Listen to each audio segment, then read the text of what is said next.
The Nigerian Labour Congress has reacted really vehemently about what is going on in Rivers State. As a matter of fact, they're even threatening to go on a strike if something is not done about it. Specifically, let's even talk about their reaction to the state of emergency. They released a statement condemning it. We have with us in the studio today is the comrades Ben Asogwa as the TUC chairman in Enugu chapter. He will just give us an overview on the reasons why the decisions were taken regarding the state of emergency. Good to have you. Good morning, sir. All right, good morning. It's a pleasure being here with you. All right.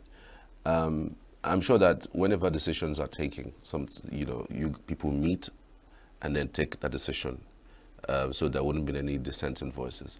What kind of meeting did you guys have to reach to a conclusion that what the president did in Rivers State was wrong? All right, in the first place, the ultimatum given was issued by the Rivers State Council of Trade Union Congress of Nigeria and Nigeria Labour Congress.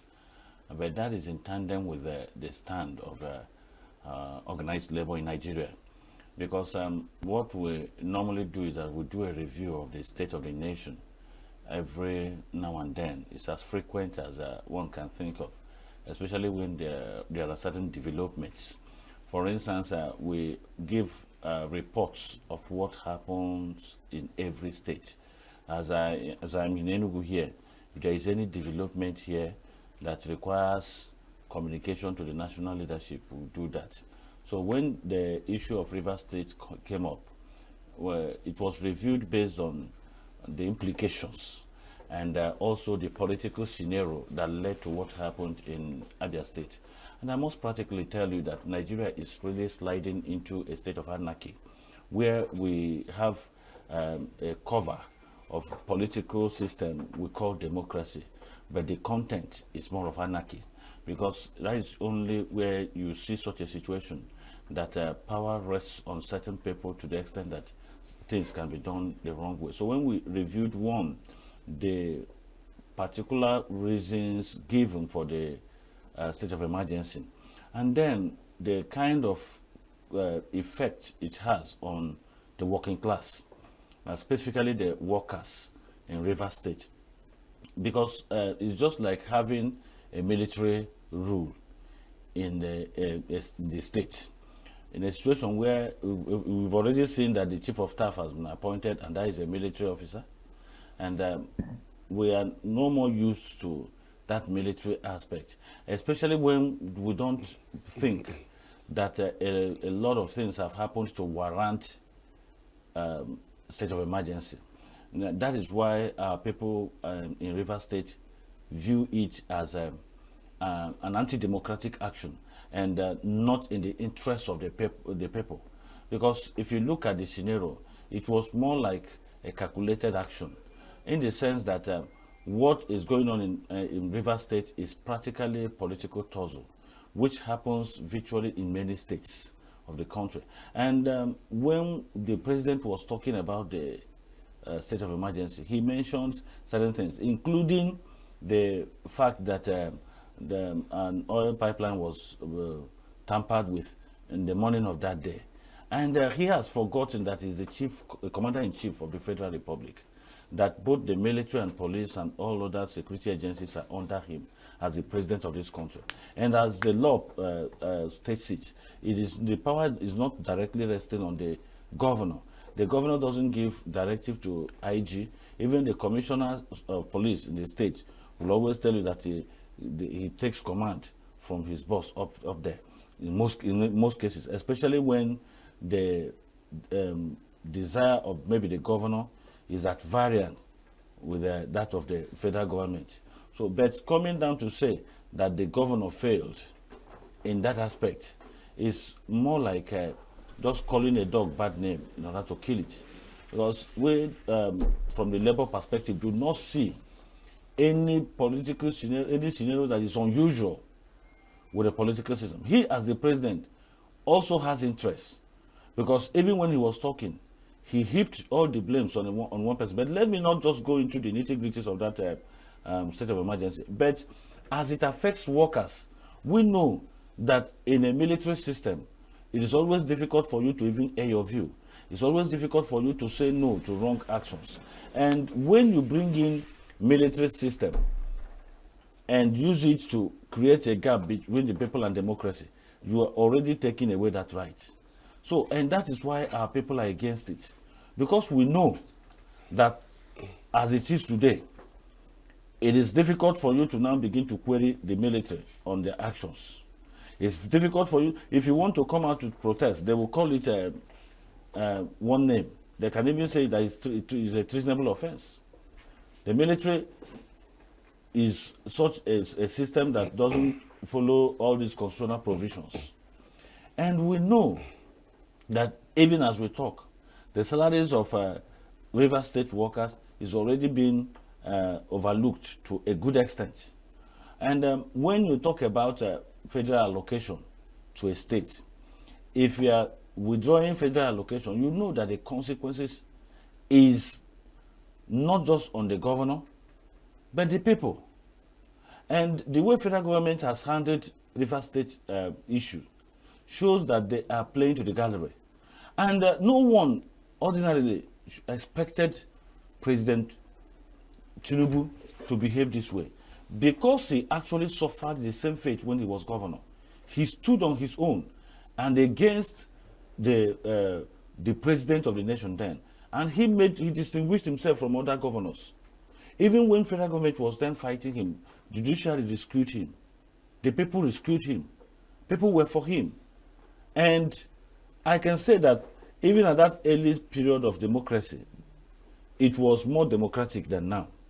So if he could survive such, if he could survive the trend, then why shouldn't a governor survive just because he's having an issue with former governor, your minister? But he survived the confrontation he had with the then president when he was the governor. So now he has taken away everything from the people as regards even electoral processes.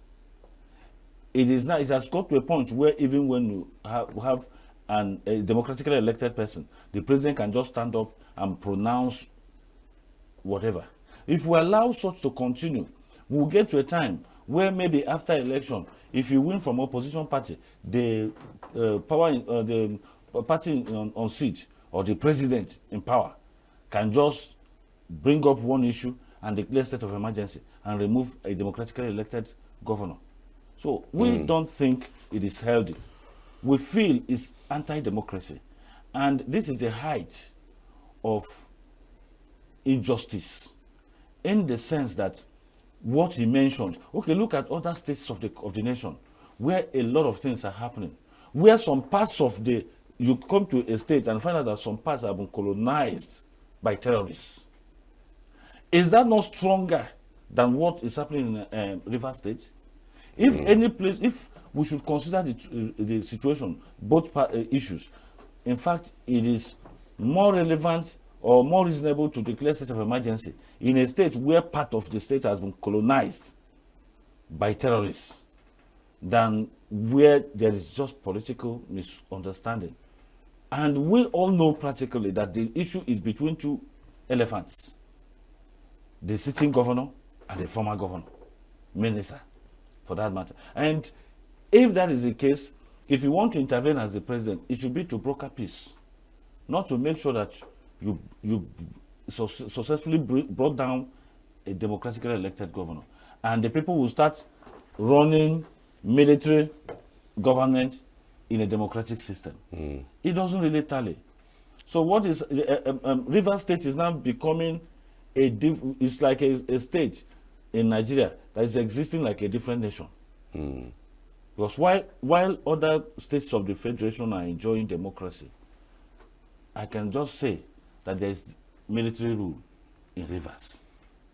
Well, the president, said, afterward, because AGF came out and also said certain more things, stating clearly that they are linking the governor to the bombing that happened, because there were threats, and the threats came from Ijaw nation, and he's of Ijaw stock.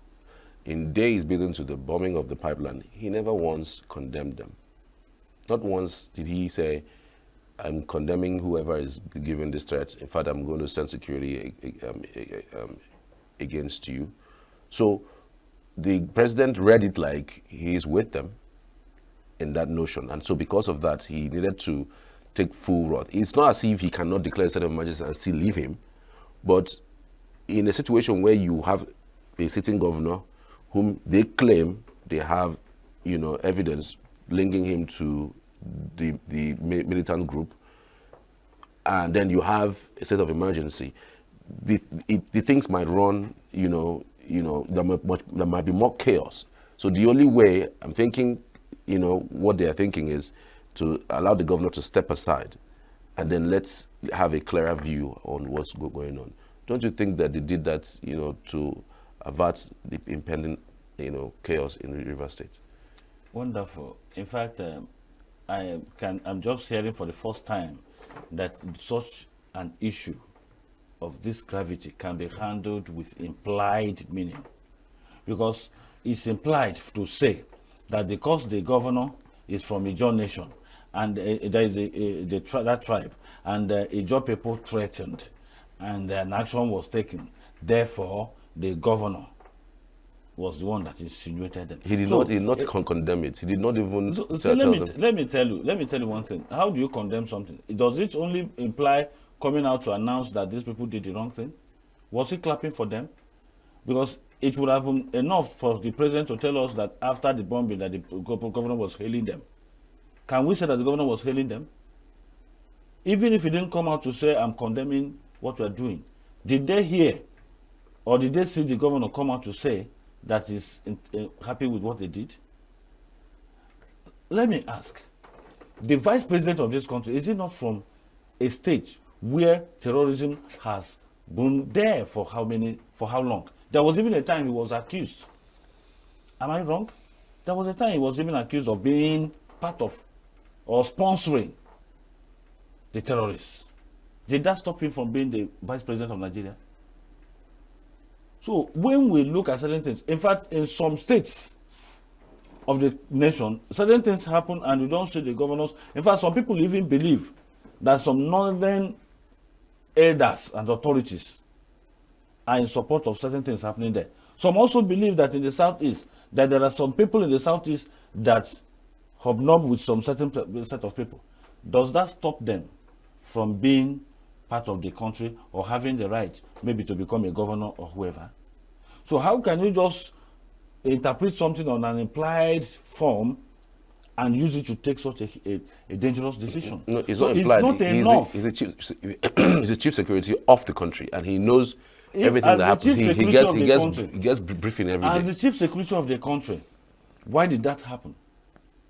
Because he has also failed. If not, why if he has information, he should have gotten enough information even before the threat. Okay, there was a threat, and as chief secretary of this country, he didn't, because if he took sufficient steps to address the threat, they wouldn't have actualized it. So if a particular set of people threatened, you didn't go ahead to arrest those that threatened. You didn't beef up security in such a way that they won't be able to do that until it happened. Who is to blame first? He's also to blame. Because for me, if he did what he was supposed to do as the chief security officer of this country, that wouldn't have happened. So coming back to blame the governor to the extent of removing him from office or suspending him is not really enough. Such is not enough explanation to it. And did he invite the governor? Did he query the governor on it? He should have. There would have been a kind of communication between them. He said he did. He said he did on some other occasions.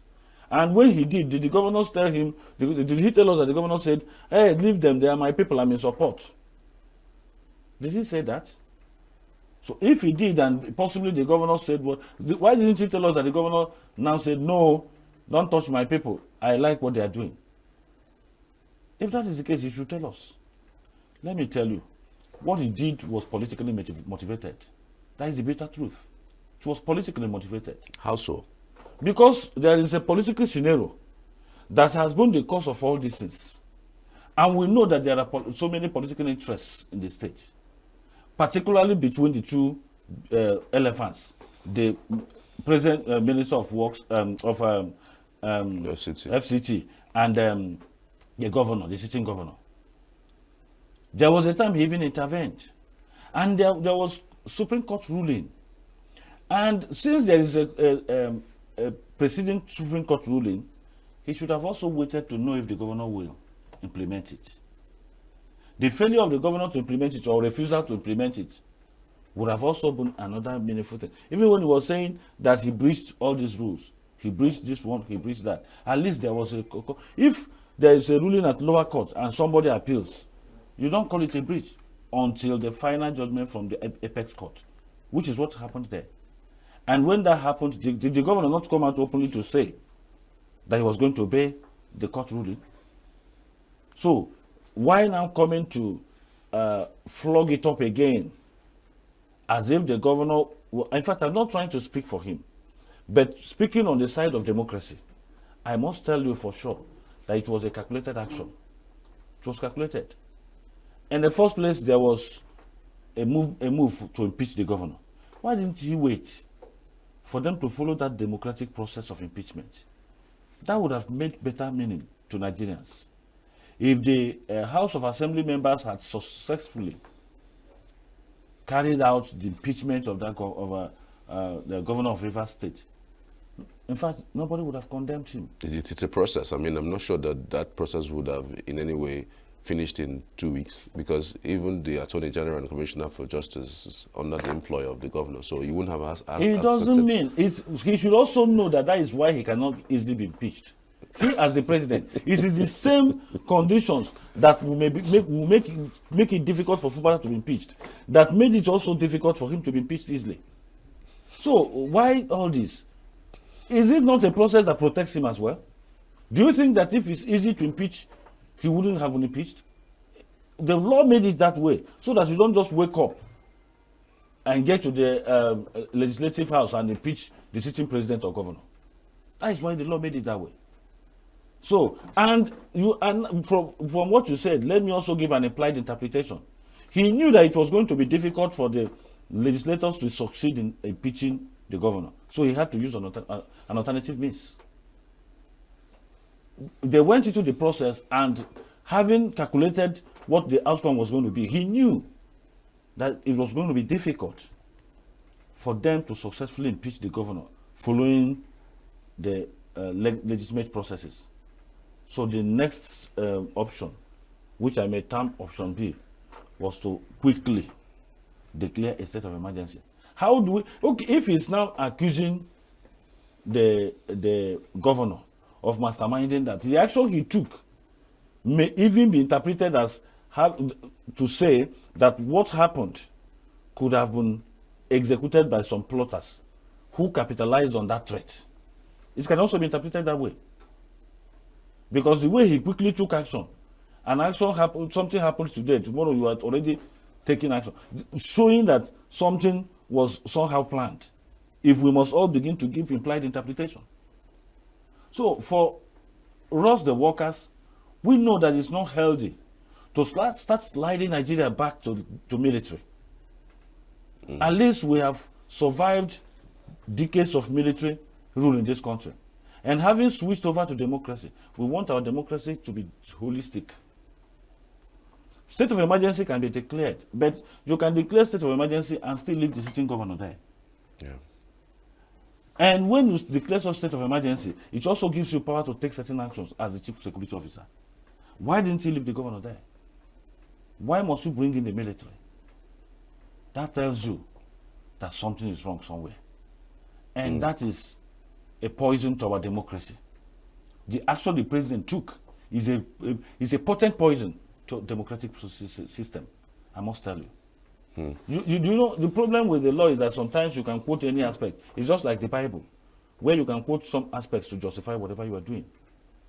Well, I'm not a lawyer, but I know quite well that what happened in Rivers State is not enough for the removal of a sitting governor, if it was not calculated. And that is why the workers are not comfortable, because we cannot survive another era of military rule. We've tasted both sides, and we know which one is better. No matter what is going on, at least we should have the right to talk. We should have the right to complain when things go wrong. But have you people tried to engage the sole administrator in River State? Anyway, how is the engagement like? it's our Because people. I don't understand how the TUC and NLC would engage the sole administrator, because he's there to fill in the gap. And he's not there as governor. He's not there as elected member, or he's not like the governor left and somebody house speaker stepped up or something. Governor. Yeah, so he's there. So he is totally like an alien to the system, because he has never been a governor before. So even if he has been a governor before, he could also have been a governor as a military person. Yes, so at least we want, when you say that somebody is a sole administrator, the name alone tells you how such a person can act. So there is no chain of consultations. Now he has brought chief of staff. He has sacked SSG. He can bring maybe one other military person as the SSG. You can't question him. He's a sole administrator. He's on his own. So how do you engage him? How does NLC and TUC engage that kind of person? That is the issue. Even when you have channel of communication, it's discretionary. If you have to communicate with him, it's now discretionary. Because being a sole administrator, you don't even have laid down procedure. So he can only invite you to come. But if he's a sitting governor, we have our own ways of doing things. We have commissioners, have all these other people, and the legislative arm as well. So there will always be checks and balances, but in this case, there is none. So in the next 6 months, there won't be much checks and balances in River State. If the sole administrator decides that he will now be paying salaries after 2 months, you can only protest and protest. And when you protest, they can only say that you are disrupting, that you are causing nuisance, or you are breaching the security. Find one reason to talk about. And I can tell you that with the presence of sole administrator, the military will be on top gear in their actions. So when you look at all these things, has River State become so volatile to the extent that there should be military rule? That is the question. Because whether you call it sole administrator or whatever, I see it as military rule. And that is why you now see the military in the government house of River State. If you are sending any mail to the sole administrator, the person to receive it as chief of staff is a military officer. So what is then the difference? It's military rule. So they have created demo military system in Nigeria, where some people are enjoying democracy, others are suffering military rule, just for political tussle between two people. As the president of this country, he has all it takes to put a stop to what has been happening in River State. But because of political interests, a lot of things are happening. And because you know what happens in Nigeria, you go into office, instead of trying to deliver the dividend of democracy, you start from that moment to plot how you stay for your second term. And whoever you feel is a threat to it must be brought down. So do you think that that's the issue for 2027? A lot of okay. If you look at the scenario now, let me digress a little. Look at what is happening even at the National Assembly, particularly the Senate. If you are a senator in Nigeria or House of Rep member, if you don't key in, you will be tagged an enemy. And when such a system is allowed to run, we will suffer. That is just the truth. Okay, look at the Senate, where a senator accused Senate president of sexual harassment. And what they could do was to come out and suspend her. Is that part of democracy? If I were the president and you do that as Senate president, I will invite you and advise you. Because it's wrong. Somebody accused you. The only way to justify yourself is to oppress her. Because as far as I'm concerned, it's oppression. No, they didn't do that because she accused the Senate president. They said they did that because she flouted the Senate standing rule over and over again. Standing rule over and over again. Why was she not suspended when she flouted the rules until she accused the president? Let me tell you, if a witch cries in the night and the baby dies in the morning, you don't ask who killed the baby. Because if she has been flouting their rules and they suspended her prior to this allegation, it would have implied a different thing. But the suspension now came. Okay, why did they now even say she must? Because let me tell you, in other climes, if you as a sitting Senate president should allow that, it will be a problem. In the first place, for the fact that the Senate president was accused by Senator Natasha, that should have been the reason that the Senate president shouldn't have presided over her suspension. In a good democratic system, he should have tactically, even if he had decided what to happen, he should have allowed the deputy Senate president to preside. Because he was being an arbiter in his own case. He made himself an arbiter in his own case. So if you're a judge over your case, how will you be found guilty? So, and that is where I don't think we are really running through democratic system. Because if I were him, I would have pushed for her to, even if you want to suspend her, I would say no, because I will know that once she's suspended, I will be the first. They will believe that I did it because she accused me. But nobody has such conscience in Nigeria. He sat there and presided and raised the gavel on the suspension of somebody that accused you when you know that you are the accused. Is that how to justify yourself? So if I must say, when we begin to play certain games, see, the only thing they have above us is opportunity. They are not more intelligent than other Nigerians. Many other Nigerians are brighter than them. They just had the opportunity to be there. But they haven't understood this. They believe that because you are elected a president or senior president or House of Rep member, you have become more intelligent than other Nigerians. Who told you that? In fact, there are more dafts in certain successful positions than you can think. So it doesn't mean that if you attain a position, you are better than others. In fact, there was a day I was talking with colleagues and even other professionals, doctors and co. And I asked them, where do you think you find the most intelligent people? Some of them said among doctors, among lawyers. I said no. The most intelligent people are the vulcanizers, the farmers in the bush and co. The only difference is that they didn't get the opportunity you had. Yes, because some of them, if they had the opportunity, maybe when you were coming first in school, you wouldn't have been the first person. Because some of them are more intelligent than you. So if you are in a vantage position, just thank God that you were given the opportunity, not because you are more intelligent. But the way they act is as if they have already concluded that we are chaffs. They've already concluded that we don't know anything. And whatever they do, we won't understand it. We understand the intricacies. Even when we don't have the capacity to stop them, it records in our memory. We know why they do what they do. So, in that of Rivers State, our primary interest there is that the workers cannot risk the issue of military.